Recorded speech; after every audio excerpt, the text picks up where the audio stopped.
I have one, yeah, that I would say was yours. We're talking the elders. Where are you all from again? Holy Cross. Holy Cross. Good stuff. Our name tags say Hanover, New Hampshire, but we're Worcester, Massachusetts. I understand. I represent part of Worcester as well. I don't think Hanover has any electricity.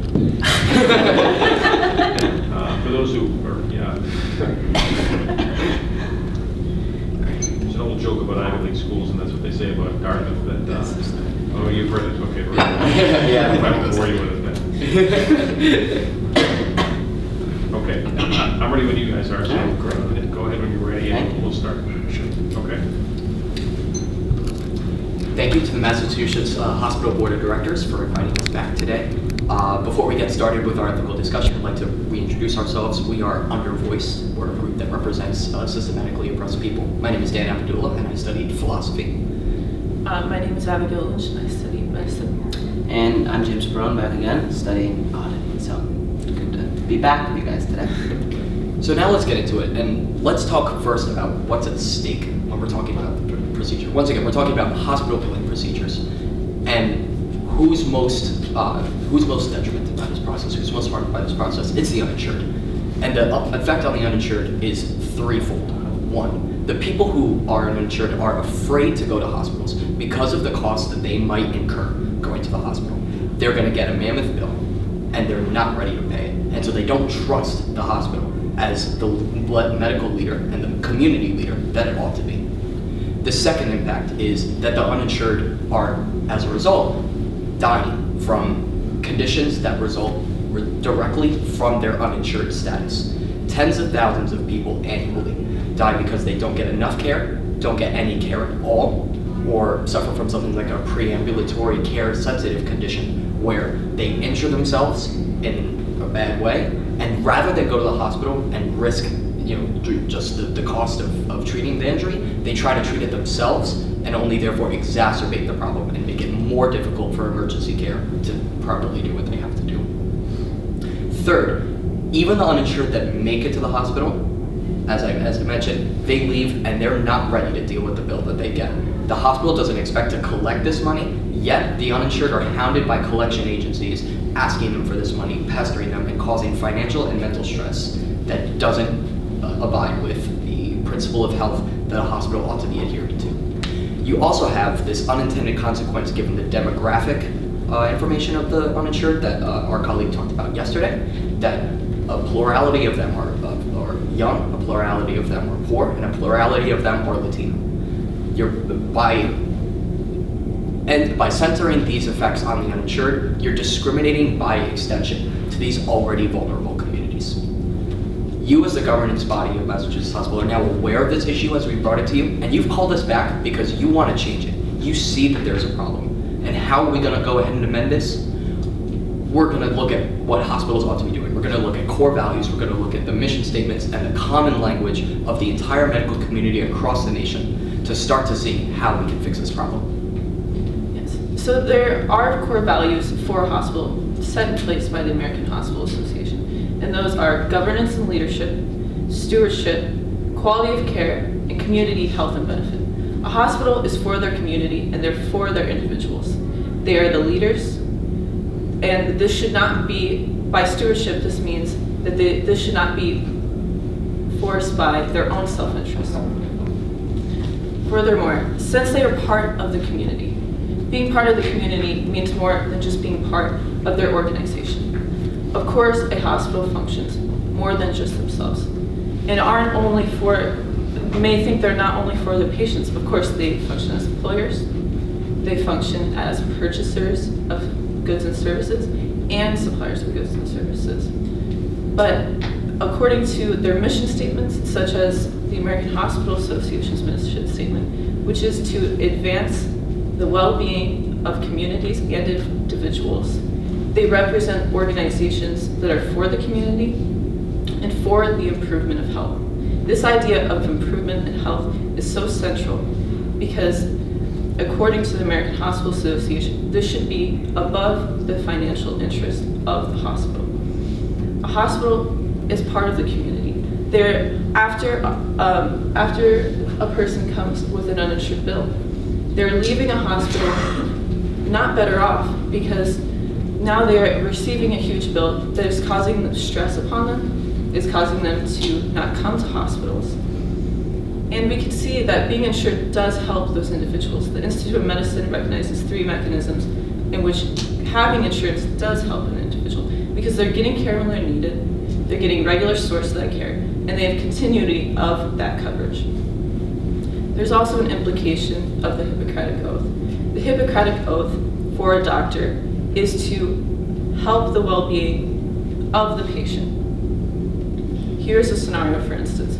I'm a doctor, and an uninsured patient comes in, and they need treatment, but they tell me, I can't afford this. There are ethical dilemmas that the doctor now has. Do they try to talk this person into receiving the treatment? Do they try to give them treatments that are cheaper, but not necessarily what they need? Or do they not treat them at all? These are all ethical dilemmas that a doctor shouldn't have to do because they are under the directors that are employed. And by doing this, the directors should not be creating an environment for the doctors to break this Hippocratic Oath. I was put on this task force because I plan to go into medical school. I want to become a doctor that helps people. Having an organization that promotes the well-being of individuals is most important to a hospital. It is the pinnacle of the mission statements of hospitals and the pinnacle of their values. They are part of the community and they need to be participating in that as much as they're able to. Now, we're not here for doom and gloom today. I know it sounds it so far, but we're here for a reason, and you guys called us back for a reason, and that is we have an answer. And we think that our solution, our reformed billing system, can eliminate these problems. We do not have to face these things. And now, why now? Why now? Well, that's the key. It's because it's now. When these systems were first put in place, we didn't have ways to analyze this information. You know, when we were creating bills by hand, when accounting systems weren't so functioning so cleanly, there was no way to get the proper information for proper costing, to figure out, you know, what can we do? How can we help these individuals? But with the up-and-coming millennials, people who really know how technology works, they can find these answers. They can find what do we need in order to send appropriate bills home to the uninsured. And as informed leadership of this area where we have people constrained by oaths they've taken, it is our job to make sure the entity, the hospital, operates within its mission. When we, as leadership, do not make sure that our entity is operating properly under the assumptions that we should work, we are putting other people at risk. And now we're well informed. The other thing we have to keep in mind is the current insurance rate. It's lower than ever, the current uninsured rate. It's lower than ever now, meaning we have the flexibility to do this. We no longer have to compromise the subsequent health of a patient who leaves a hospital. And by making these changes, we are ensuring better community health overall. With more people visiting hospitals, you're going to have more healthy individuals. You're going to see more preemptive care with this new billing system, and that is cheaper than post-care. We can't be set by history. Right now, we have runway to make improvements under our new billing system. And if we don't take that chance and we let the old systems take control, we're going to do more harm than good. Now's the time that we take this forward. And we'd like to break off with individual hospital directors and talk about what they can do within their hospital to implement this new system. Thank you very much. Thanks.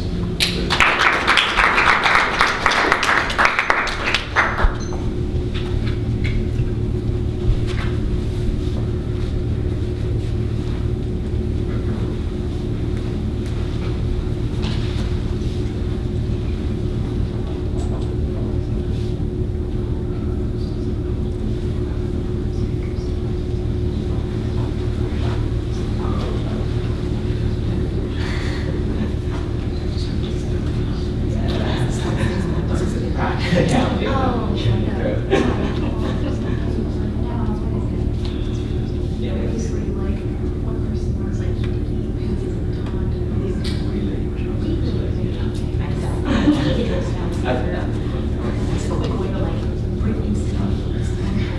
Why did you fall? That couldn't you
You guys are welcome to stay. I'll be right back. You may know what's going on next better than I do.